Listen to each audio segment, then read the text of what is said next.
आज की कक्षा में आप सबका अभिनंदन है।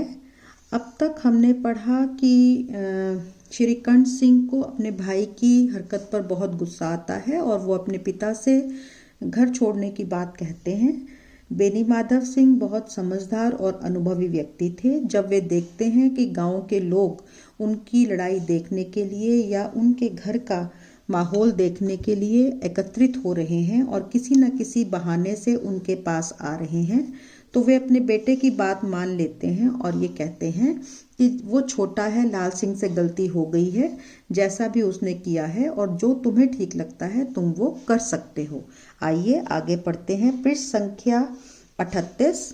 बेनी माधव सिंह ने पुचकारा अर्थात प्यार से कहा, बेटा, बुद्धिमान लोग मूर्खों की बात पर ध्यान नहीं देते कि तुम अक्लमंद हो। अगर किसी से गलती हो भी गई है या किसी ने तुम्हें किसी के बारे में गलत कुछ कहा भी है तो तुम्हें ध्यान नहीं देना चाहिए। वह बेसमझ लड़का है कि वह नासमझ है, उससे गलती हो गई है। उससे जो कुछ भूल हुई तुम बड़े होकर क्षमा करो कि तुम बड़े हो। अगर उससे गलती हो भी गई है तो तुम्हें उसे माफ कर देना चाहिए। श्रीकंठ सिंह को आवेश आ गया। यह सुनते ही श्रीकंठ सिंह को गुस्सा आ गया।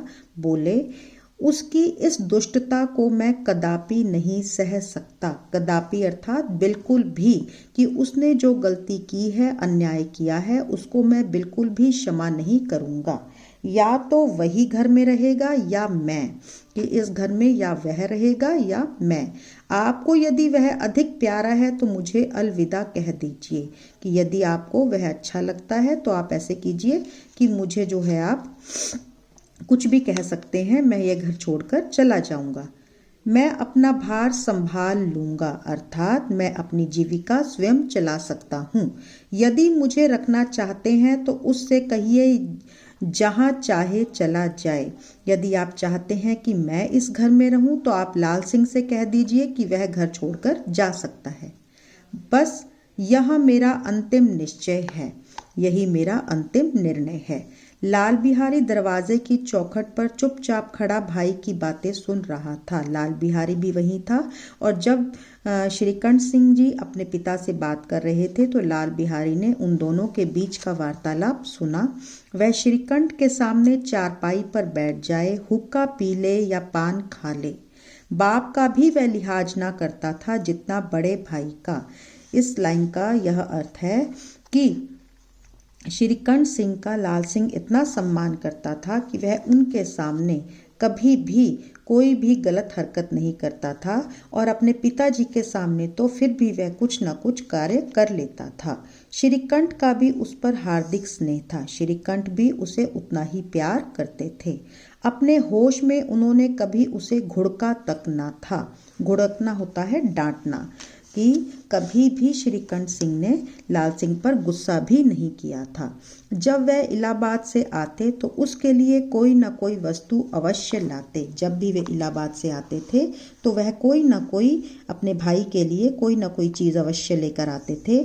मुकद्दर की जोड़ी उन्होंने ही बनवा दी थी, जो शरीर बनाने के लिए, जो हम डंबल जिसे आप बोलते हो, जो वो थे, वो भी उन्होंने ही अपने भाई को बनवा कर दिए थे। पिछले साल जब उसने अपने से ड्योढ़े जवान को नागपंचमी के दिन दंगल में पछाड़ दिया, जब पिछले साल की बात है, जब उन्होंने अपने से ज़्यादा शरीर वाले हट्टे कट्टे आदमी को नागपंचमी के दिन जब दंगल में अर्थात लड़ाई में हरा दिया था, तो उन्होंने पुलकित अर्थात खुश होकर अखाड़े में ही जाकर उसे गले से लगा लिया था। वहीं पर उन्होंने अपना प्यार उसके प्रति प्रकट किया था और 5 रुपए के पैसे लौटाए थे और 5 रुपए उसके ऊपर से वार दिए थे। ऐसे भाई के मुंह से आज ऐसी हृदय विदारक बात सुनकर लाल बिहारी को बड़ी ग्लानि हुई। अब जब उन्होंने अपने भाई के मुंह से अपने से बिछुड़ने की बात सुनी तो यह बात उनके हृदय को कचोटने वाली थी और उसे बहुत ही बुरा लगा। ग्लानि हुई अर्थात पछतावा हुआ। वह फूट फूट कर रोने लगा। वह बहुत जोर से रोने लगा। इसमें संदेह नहीं कि अपने किए पर वह पछता रहा था। इसमें कोई शक की बात नहीं है कि उससे गुनाह हुआ था जिसका उसे बुरा भी लग रहा था। भाई के आने के एक दिन पहले से उसकी छाती धड़कती थी कि देखूं भैया क्या कहते हैं। जब शनिवार को श्रीकंठ सिंह घर आने वाले थे तो लाल सिंह के मन में पहले से ही घबराहट हो रही थी कि उसके बड़े भाई इस हरकत के बारे में उससे क्या कहेंगे। मैं उनके सम्मुख कैसे जाऊंगा, कि मैं उनका सामना किस प्रकार से करूंगा, उनसे कैसे बोलूंगा, मैं किस प्रकार से उनसे वार्तालाप करूंगा, मेरी आंखें उनके सामने कैसे उठेंगी, कि मैं उनकी नजरों का सामना किस प्रकार से कर पाऊंगा। उसने समझा था कि भैया मुझे बुलाकर समझा देंगे। उसे तो यही लगा क्योंकि उसके भाई ने आज तक उससे दुर्व्यवहार नहीं किया था कि उसके भाई उसकी गलती को उसको बुलाएंगे और समझा देंगे कि आगे से इस प्रकार का कार्य ना करे। परंतु इस आशा के विपरीत आज उसने उन्हें कठोरता की मूर्ति बने हुए पाया। परंतु उसके लिए यह हैरानी की बात थी कि वह जो है बहुत ही अधिक कठोर नजर आए, अर्थात इस व्यवहार की लाल सिंह को अपने भाई से आशा नहीं थी। वह मूर्ख था, परंतु उसका मन कहता था कि भैया मेरे साथ अन्याय कर रहे हैं। इसका तात्पर्य यह है कि यह बात सही है कि उससे गलती हुई थी, उसने मूर्खतापूर्ण व्यवहार किया था, परंतु उसे अभी भी यही लग रहा था कि उसके भैया उसके साथ नाजायज ही ऐसा व्यवहार कर रहे हैं। यदि श्रीकंठ सिंह उसे अकेले में बुलाकर 2-4 कड़ी बात कह देते, इतना ही नहीं 2-4 तमाचे भी लगा देते, तो कदाचित उसे इतना दुख ना होता। पर भाई का ये कहना कि मैं अब इसकी सूरत नहीं देखना चाहता, लाल बिहारी से सहा ना गया। परंतु वह यह सोच रहा था कि यदि उसका बड़ा भाई उसे अकेले में बुलाकर डांट भी देता तो भी उसको बुरा नहीं लगता, थप्पड़ भी लगा देता तो भी उसे दुख ना होता। परंतु जबकि उन्होंने ये कहा है कि वह उसकी शक्ल भी नहीं देखना चाहते, तो यह लाल बिहारी सिंह के लिए सहना असंभव था, असहनीय था। वह रोता हुआ घर आया। वह बहुत ही दुखी मन से घर आता है। कोठरी में जाकर कपड़े पहने, आंखें पोंछी, जिससे कोई यह ना समझे कि वह रो रहा था। उसने अपने रोने को, अपने क्रंदन को, अपने दुख को छिपाने की कोशिश की, अपनी आंखों को पोंछकर।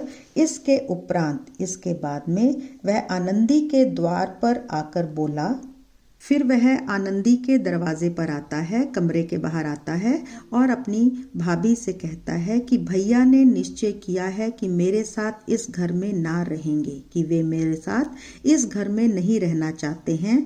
अब वे मेरा मुंह भी नहीं देखना चाहते, अब वो मेरी शक्ल भी देखना नहीं चाहते। इसलिए मैं जाता हूँ, इसलिए मैं जा रहा हूँ।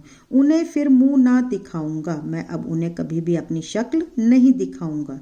मुझसे जो कुछ अपराध हुआ, जो भी मैंने गलती की है, उसके लिए मैं क्षमा प्रार्थी हूँ। यह कहते कहते लाल बिहारी का गला भर आया। इतना उसने कहा और ये कहते कहते वह बोलने की स्थिति में नहीं था और उसका गला रूंध जाता है। आज का पाठ हम यहीं तक पढ़ेंगे।